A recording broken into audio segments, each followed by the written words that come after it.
when they were doing Without Them, or Without You, Without Them, I was a little bit scared, not gonna lie to you. I was a little bit scared. I knew you would be.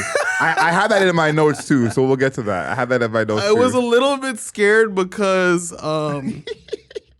Good afternoon, beautiful people. This is another episode of Album Mode. My name is Adriel Smiley, a.k.a. AdrielSmiley.com, a.k.a. Adriel Smiley Official, a.k.a. The Godfather, and we're here with His Royal Highness, King Grant. What's happening, people? We're back. We're back. This time it's with BoyGenius, the supergroup BoyGenius, and The Record. Mm-hmm. I like that they did that for us, so you don't ever have to think about it strongly. It's just like, The Record that came out, they dropped a nice record. That's really much They honestly did it for us. Like, just for this specific podcast. I know, for our feels podcast. Like it. Yeah, because sometimes we'll be like, oh, the album or the project, and be like, no, we gotta say the name. Now it's just like The Record. It's like, sweet. Perfect. But it's with BoyGenius, which is consisting of Julian Baker, Phoebe Bridgers, and is it Lucy Dacus or Dacus? I thought it was Dacus. Okay, Lucy Dacus. Weird super group. I was not expecting it, to be quite honest, but they've had songs before, yes, I believe. So yes. I was just not really on the wavelength before, but to be honest, I wasn't even on the Phoebe Bridgers wavelength until Punisher. Yep. Straight up. So this is a new thing for me. Basically, Julian Baker, I don't think I've ever heard her music before. Lucy Dacus? Dacus. We'll go with Dacus for if we're wrong, internet let us know, but yeah, we're going Dacus for the podcast. Haven't heard her music before either. Phoebe Bridgers, only heard Punisher so far.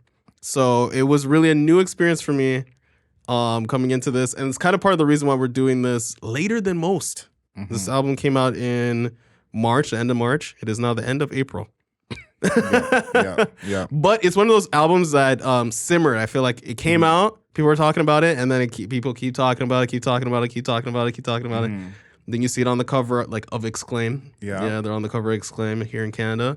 Then you see people just like on the Twitterverse. It's just constantly just like an undercurrent of what they're doing is part of the narrative. So that's why they're popping up right now. So we're doing The Record, BoyGenius.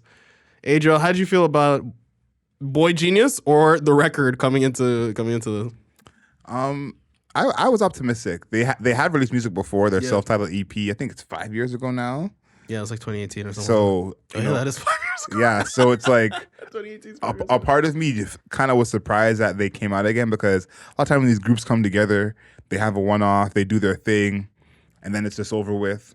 So I kind of thought they were over with. So it's kind of pleasantly surprised to see they put out music again. But I was optimistic for sure. Now, I'm not a huge fan of any of these people, but I have heard good music from all of them. Okay. So I was optimistic. And I'll say this, like you said that you're hearing a lot of people talk about them and it's a lot of press going around about them. They are kind of promoting this project more than kind of super groups usually do. Yeah, that's like true. When groups come together that are, their own separate entities as individual artists, they don't usually promo as much as this. Even you think of someone like Silk Sonic, it's barely any promo. Yeah, they kind of just did it, put it out, and that was it. So I think that is a huge difference here with this group, is that they are all doing a lot of promo. They even do their interviews together. Yeah, and exactly. It's something that people aren't usually doing. Bridgers is definitely the biggest out of all these three by a large margin.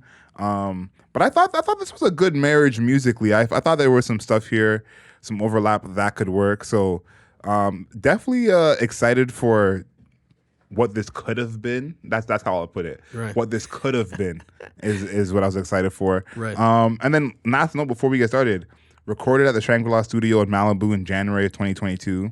So not that long of a turnaround. January 2022 is, a little more than a year ago from the release. So good to hear that this is actually new music. This is not from that 2018 hard drive and it's getting released now. I like that they came together again to make some new music.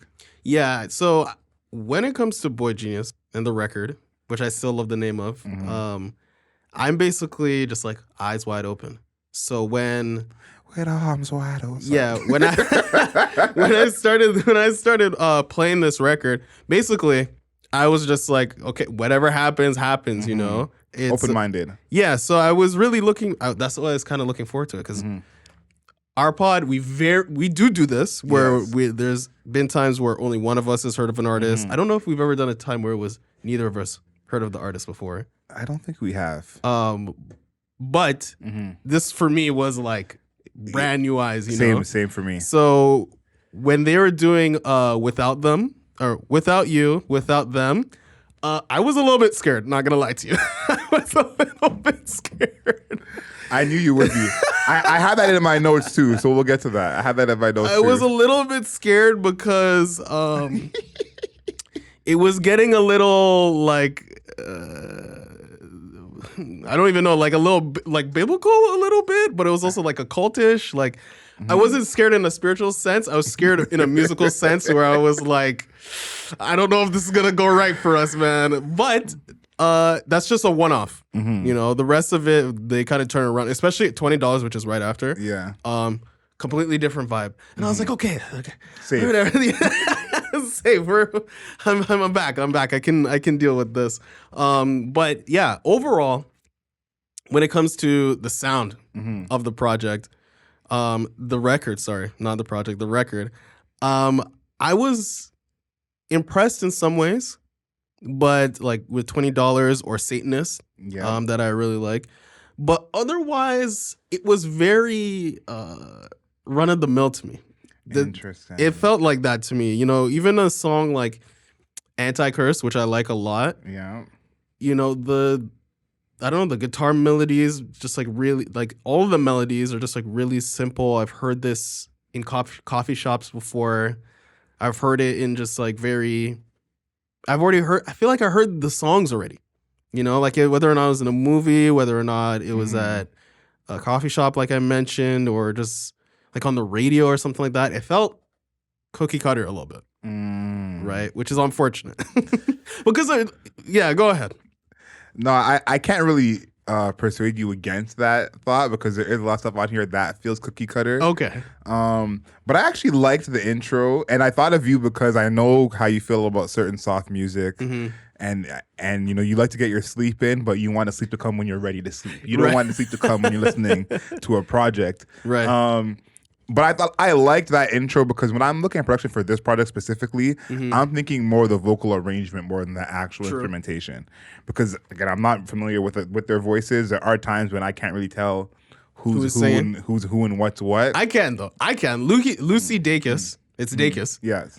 She's got like a lower voice, and also it's just like you could tell by the songwriting, which I have some gripes with, that it's her singing versus Phoebe Bridgers. But go ahead.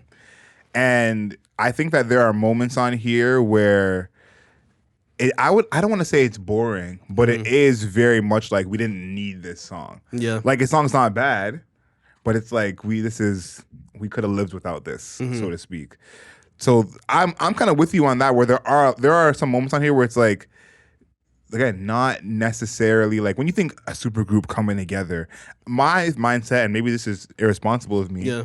I always think I want to hear something that you would not have made on your own. Right, okay. And I feel like there's a lot of music on here that each of them separately might have made on their own. Yeah. And so that's kind of where I came a little disappointed. I don't think there's that many songs that are bad necessarily, but I was disappointed. I didn't feel like they took the sound further than where it could have been. Yeah, it felt simplified, actually. It was in the opposite direction. When I think supergroups, I think it's gonna become it's gonna be a big deal. Like, I guess it's because of my hip hop background. Yeah. When I think supergroup, I think like a posse cut, right? Yeah.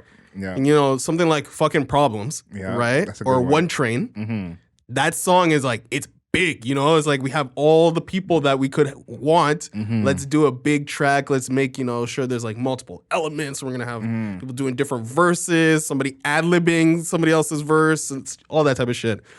This was more of like, let's simplify, like we're taking like the common strain between the artists. I'm assuming because when I listen to it, it doesn't feel like there are things sprouting in different directions. Like the layered vocals, like even in Emily, I'm Sorry, which I like a lot of here's the thing, I like a lot of the songs. Same. But there is a lack of like panache to what's happening. Like like I said, even in Emily, I'm Sorry, when the vocals are layered, it's not doing anything really special. The vocals are just stacked on top of each other, you know? So I think that's my biggest gripe, is that I'm like, it's nothing special is happening. Nothing really special is really happening. It's not that it's bad, but nothing special is really happening. And I feel like even, like, what if they just reduced it all the way where it was just them and drums, or them and just like a guitar or something like that? But it's not even that reduced, you know? It's in this middling ground where I'm just like, I've heard this before. I'm gonna actually go with two positives since we're just, you know, and doodling all over this project. Yeah. Satanist, one of my favorite songs of this project. Which one? Satanist. Yeah, me too. I love Satanist. I think Satanist might be the best song to me off this project. And if you hear Satanist compared to Emily, I'm Sorry, those kind of sound like two different projects. Yeah. You know, and I think that is where I get to my thinking, and I'm like, was there a world where this album is all Satanist? You know, is it, because that album I think we would both like a lot better. Yeah.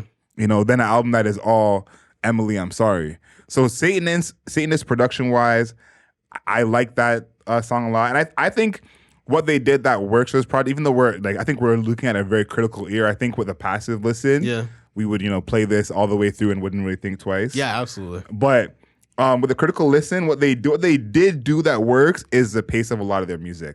You said it before, Without You and Without Them is the slowest song on this by a mile. It's kind of the only one like that. And then the other slow song is Letter to an Old Poet, which is the outro. Yeah. And so basically in the middle, it doesn't really slow down as much.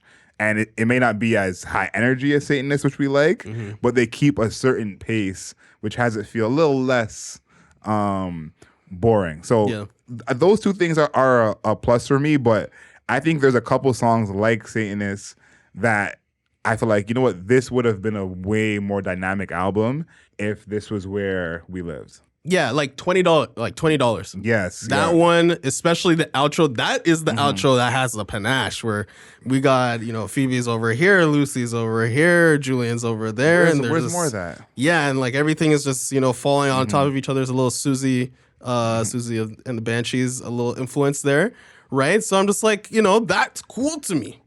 That part that's sick, you know? And then also, you know, I like the guitars. I like how, you know, the chugging guitars there. So there are good things. Don't get me wrong. Adriel talked to me before the podcast started about shitting on stuff, even though I think I like it. No, that's your brand. Then you can shit on it. Go for it. I think it's good. There are standouts. Yes. That's probably the best way to say it. There are standouts, but not very many of them stand out to me. You said you had some lyrics you want to touch on. Yeah. Before we get to that, how do you feel about True Blue? It was, I believe it was one of the singles. It's one of the most listened to songs on here. I think True Blue was a great choice for a single after hearing the rest of the project for sure. Yeah. And I think True Blue is actually the middle ground of what we're saying. It's not as hype as $20. It's not even, you know, as immersive as $20 or Satanist. But True Blue is kind of like easy listening version of those songs. How do you feel about True Blue? True Blues, it's all right. It's all right. Yeah, it's all right. Like, maybe it's because, like, when I think of like guitar driven music, because rock music or soft rock, because some of it's soft rock, it's been around for like almost 100 years now. Yeah. Right. So you're inevitably going to fall into these spaces where like it's already been done. But this specific type of just like acoustic music is just like, it is, I feel like it is like, maybe because I worked at Canadian Tire, I feel like I heard this type of music all the time. Shout out Canadian Tire. Like, I worked at Canadian Tire and music like this played 24/7, right? So I'm so used to it where I'm just like, this is background music. That's what I'm gonna wait till the score to say that, but that's what this whole project really is. Yeah, it felt like that to you. Yeah, even though again, True Blue, $20, Satanist, even Revolution Zero a tiny bit. Yeah, it's all background music. That's all it really is. And again, I feel like the positive is this. This album does have a sound. The record by BoyGenius does have a sound, does have some kind of tone to it where they can tour as a group, which not all super groups tour. That's not something that happens very often. So this matches to their fan base already where it's like, yeah, they can all still tour this. They'll all still show up. Yeah, they can all play a song. Even if they're individually touring, they can all play a song off of the record. So exactly. So that is a plus, but this is essentially background music. And I think how I would describe it is like if you're in the car with someone, just you and someone else, and you're playing this album, you're probably gonna talk over it. Yeah. You know? Yeah. And I'm sure that they don't love to hear that, but that's really what this album is. Yeah, I mean, like on True Blue, you know, the dreaminess of it. I think the vocals are selling the dreaminess of that track because I just like I don't know. Like I think it doesn't take you there. Yeah, I mean, the vocals kind of give me a dreamy vibe. I think that it's, you know, like it's just, it doesn't move me, man. Like seriously, if you listen to True Blue just because you brought it up, could you not hear literally any person with a guitar playing this song? 100%. Yeah, 100%. And I don't, and it doesn't do much for me. It really doesn't. I'm sorry. Like, I wish I had something better than that. It's just like, it's kind of just like, you know, acoustic guitar, just like chilling. Nothing really, like, you know why? Part of the reason why I'm disappointed in the style of production is because I listened to Punisher. I like Punisher a lot. Yeah. Right? I think Punisher and Folklore came out at the same time. Yep. And Punisher actually had, like, you know, there was screaming on Punisher. Way more dynamic than this. There was, you know, sometimes there was literally no production and it was just her singing or her talking or something. Like there was more things happening, right? And I just feel like this is devoid of things happening. Like things exist, but they're not, nothing is really there to like jump out and grab you to listen to any of the songs, except for Satanist. Like literally Satanist, I think is like the number one track that does that. But like, you know, Cool About It is like, you could have played, you can be at somebody's like bonfire and somebody be just ripping this track, you know? Like it's nothing is happening on it. So yeah, I think, but it's, you can still always listen to it though. No, this like we haven't asked this in a while about the no skips thing, but this is a no skips. Yes, it is a no skips in a whole different way than how we usually say no skips. What I do think stands out with this project is the writing, I want to mention that because so much of this project sonically to me feels like it's more just an event because they're doing this together. Yep. Very DJ Khaled style of like, this is a moment, you know what I'm saying? We got Bridgers, Baker, and Dacus on it. It's a moment. So Dacus, sorry. Bridgers, Baker, and Dacus. Yeah. Baker and Dacus is not harder to say. Yeah. But yeah, I think it's a more of that than actually what it's doing sonically. On Letter to an Old Poet, there are a bunch of... Love that track. There are a bunch of lines in here that I could pull from, but I'm gonna highlight a couple. There's this one at the beginning where Bridgers says, "You think you're a good person because you won't punch me in the stomach."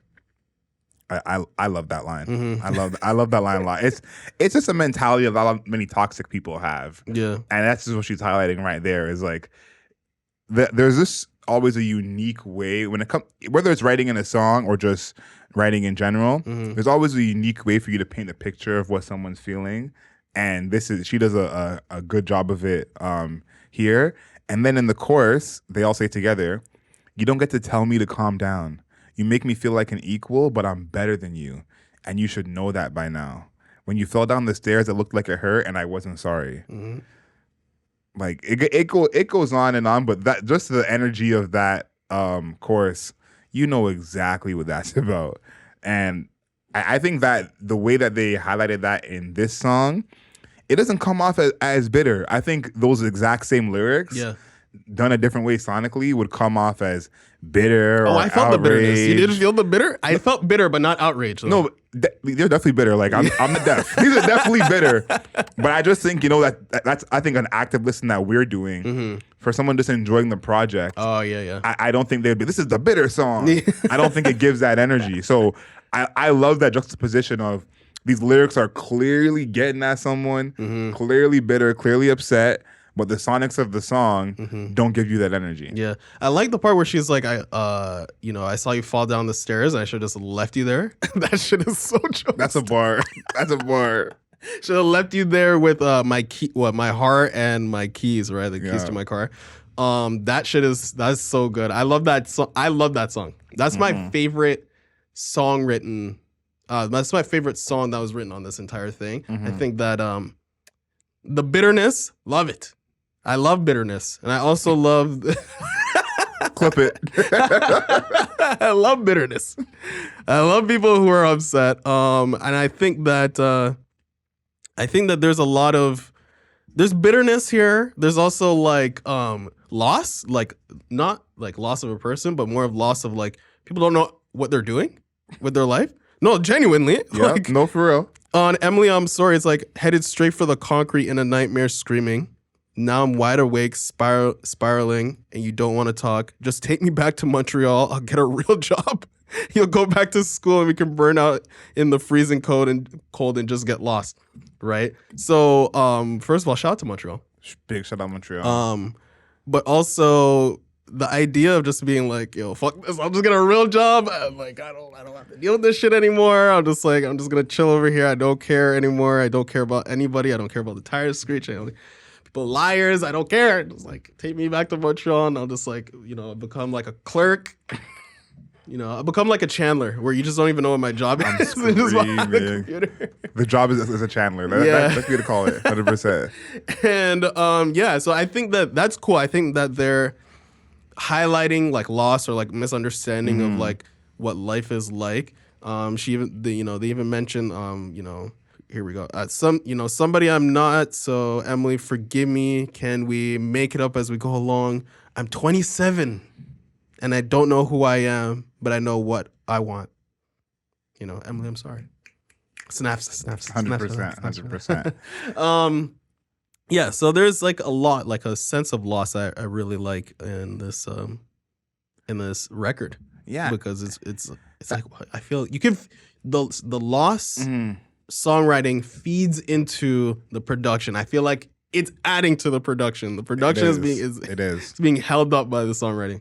Yeah, that's what Emily, I'm Sorry is other lyrics I had too. And I like that song a lot because like the being apologetic usually is surrounding loss. Yeah. And in this song, she's not talking about her and Emily necessarily breaking up.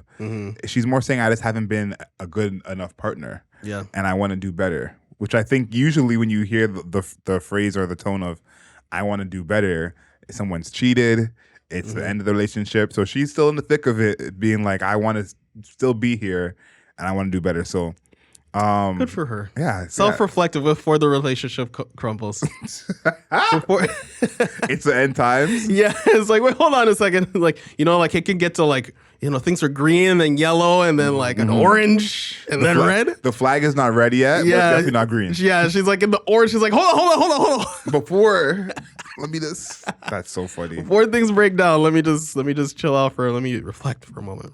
How do you feel about this cover? Oh, we're talking about the cover. I had something to say about the songwriting. Oh, go ahead. I think that some of the songwriting is like bad. Tell me which songwriting. When I'm talking about Revolution Zero, that line of imaginary friend, you live in my head. So I've been making music since you told me to do it. I just want to know who broke your nose, figure out where they live so I can kick their teeth in. If it isn't love then what the fuck is it? The way I read it is not the way that it's sung, but the way that it's sung is like, figure it out where they live so I can kick their teeth in. Bro, that's brutal. You're not with that? That's brutal. Like the pace of that and like the deconstruction of the melody kind of sucked. I think it was not very good. I think the singing overall of everybody is actually good. Like they can all can sing. Yeah. It all sounds good. But stuff like this, I'm just like, what? Why is this here? Like I don't even understand. And I think Lucy Dacus. I always try to say Lukey Dacis or something like that. Lukey.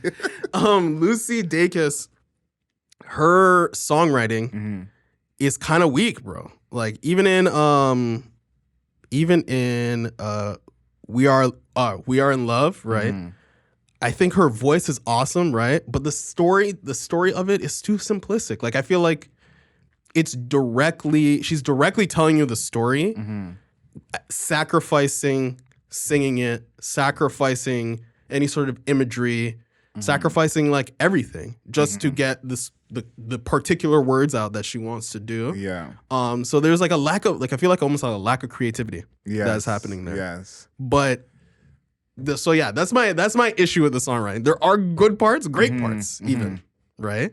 But then there's parts from like the lack of creativity. I could see it, which is weird because there's 3 people here. One of them is Phoebe Bridgers. I don't understand how that can happen. I wondered what the actual process was of them making these songs because it feels very much I have this song, y'all hop on it. I have this song, y'all hop on it. You know, We're in Love is one of those that I feel like, you know, Dacus had. It's basically just her. Yeah. And then he says, y'all hop on this. So that's what I wonder what effect did that have on the actual quality of the music? Because the actual process of making the music, some of these, it feels like, again, we're very singular and then just, you know, someone add on to this. We'll add a melody where there's not one right now. So I wonder what that process was. Now the cover. How do you feel about the cover? Tell me how you feel about the cover. I like it. I think it fits. Again, it's their three hands. You see the tattoo. I'm assuming that's Baker, but you see all the tats and on one hand and, you know, hands higher than the other. I would prefer that in a especially situation like this that their faces would be on the cover for sure. But the hands are fun though. You can identify them via the hand. Yes, you can definitely identify them, and I think this would be a good collector's item for sure. Like we'll get to the vinyl, but I think this would be a good cover to have on vinyl. Yeah, I think it's a nice cover. I feel like the colors are nice. The tattoo, I feel like they don't. Why isn't the tattooed hand in the middle? I feel like that should be the most prominent one. No, I agree with you, but I'm assuming Bridger's hand is in the middle. Okay, because she's pulling a Joe Budden with Slaughterhouse. Yeah, so that's my guess. I mean, it's our bad, but it's really my bad. Yeah. But it's our bad, you know. That's my assumption. So I think the cover is great. I think that the colors are nice. The hands look cool. That their faces could be on it, but you know, I'm not heartbroken about it. So the cover is nice. It would look nice on a shelf. Yes, I would say that. Yes. Whether or not I would get the vinyl to actually put it on said shelf, I'm not sure about that one. I need to know. Let's get it. I don't think so. Like this is a pretty easy no for me. It's probably one of the easier no's that we've come across so far. No, I'm sorry. Yeah. Phoebe, I mean, this three fandoms coming together. They probably can't even get the vinyl right now. The vinyl's probably sold out because people are trying to get that shit. True. What about you? Yeah, it's a no from me for the vinyl. The cover I do like a lot, but I just think something that's background music on vinyl, it sounds like it makes sense. Yeah, you know, just put on the record, just let it go, walk away from it. But I like to have my vinyls have a little more, you know, dynamism to them. That's the kind of vinyls I like to get. So this is being straight background music. I like some background music that has some sing along moments. You know, at least this is really not that. There's no sing along moments on here. So yeah, it's gonna be a no for me. For the vinyl. I think we're about ready to get to that time. The score that people have been waiting for. You've been really glowing about this project. I've been up and down. Okay, I try to portray it as up and down because that's how I feel about this. I think this is it's like a 5.5. Okay. Okay. Okay. I think that there's good spots. The songwriting is good. Sometimes it's bad. Mm-hmm. I think the singing is just a genuine plus. All around. I think probably Bridges is probably I like her the most. I like her airy style of singing versus like Dacus. I like the it's more throaty. Like you can it's a full body when she sings. I like that too. Her voice has muscles. Yeah. And the production, unless we're talking about $20 or Satanist, or that's kind of it. Like, I could live with it, could live without it. If we lived without it, it would not affect me. Trust me. So so it's a 5.5. I think it's a sum lesser than its parts at this point. What about you? For BoyGenius, the record, I think I'm gonna have to give this a 6. I don't feel comfortable with anything more than that. Yeah, me neither. Yeah, I think, what this is kind of like for anyone who plays Mario Kart. You know how Mario always has like 5, for every skill instead of 10? Yeah. It's always average. Yeah. This album feels a lot like that. Yeah. And I don't feel like it should have been. I think that I'm kind of disappointed in this project. I think there was potential here. And you see signs of it on songs like Satanist, where you're like, you could have had at least 3 or 4 of those. Yeah. And this album would have been different, but it's still gonna be a 6 for me. So I don't really feel like, I feel like it definitely could go lower. Yes, it could. We listen to this 4 months from now, and who knows what the score will be at that time. Yeah, that's true. Maybe at a future pod, if we're ever low, just go back and do all our reviews and say, do we still feel good about this album? That's interesting. Yeah, that would be interesting. Yeah. So this is the unfortunate reality of BoyGenius. But the press tour is going nice. I'm gonna tell you that right now. I feel like I cannot go anywhere without seeing their faces. I've been able to avoid them. I guess I'm on a different algorithm. I've been able to avoid them successfully. But again, they're doing all this press for this project is kind of uncalled for a group like this. So big shout out to them. Yeah, because I feel like they could just draw a lot of people just off the strength of their own fan bases. Yeah. So. But I wish it was better. I do. Don't we all? Yeah, I wish it was better. Phoebe Bridgers, I'm looking forward to her work. Lucy Dacus, I'm intrigued.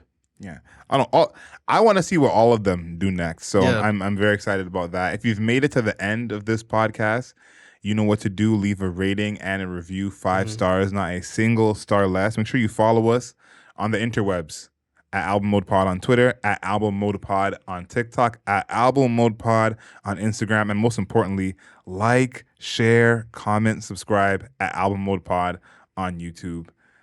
And of course, until next time, know yourself, know your worth. Later days.